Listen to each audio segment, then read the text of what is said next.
निदा फाजली का एक शेर है, बच्चों के छोटे छोटे हाथों को चांद सितारे छूने दो, 4 किताबें पढ़कर ये भी हम जैसे ही हो जाएंगे।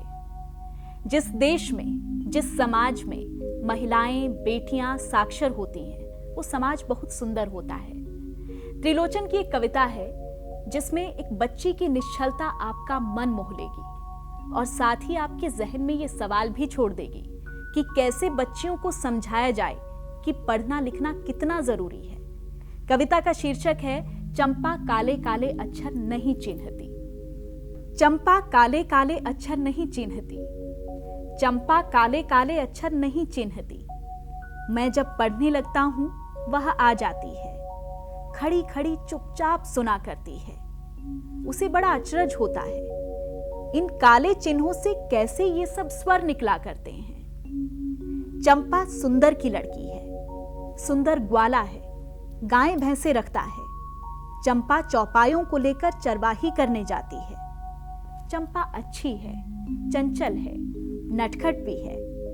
कभी कभी उधम करती है, कभी कभी वह कलम चुरा लेती है। जैसे तैसे उसे ढूंढकर जब लाता हूं, पाता हूं मैं कागज गायब, परेशान मैं हो जाता हूं। चंपा कहती है, तुम कागज ही गोदा करते हो दिन भर, क्या यह काम बहुत अच्छा है?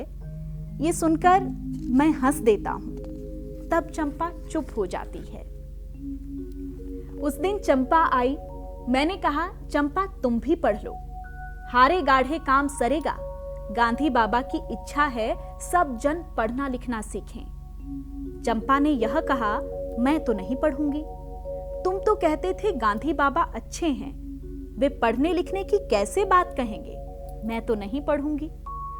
मैंने कहा कि चंपा पढ़ लेना अच्छा है, ब्याह तुम्हारा होगा, तुम गौने जाओगी, कुछ दिन बालम संग साथ रह, चला जाएगा जब कलकत्ता। त्रिलोचन ने यहाँ पर कलकत्ता का जिक्र किया है। कलकत्ता उस समय में एक प्रोफेशनल हब होता था। लोग छोटे छोटे शहरों से कलकत्ता जाकर बसते थे अपने रोजगार के लिए।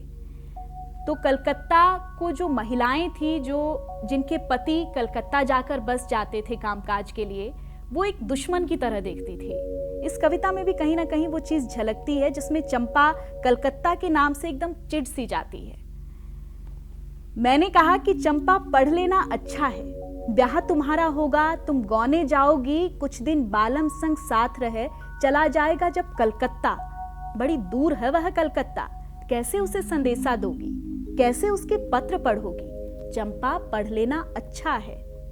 चंपा बोली, तुम कितने झूठे हो देखा, हाय राम, तुम पढ़ लिख कर इतने झूठे हो। मैं तो ब्याह कभी ना करूंगी, और कहीं जो ब्याह हो गया मैं तो अपने बालम को संग साथ रखूंगी। कलकत्ता मैं कभी न जाने दूंगी, कलकत्ता पर बजर गिरे। काव्यांजलि।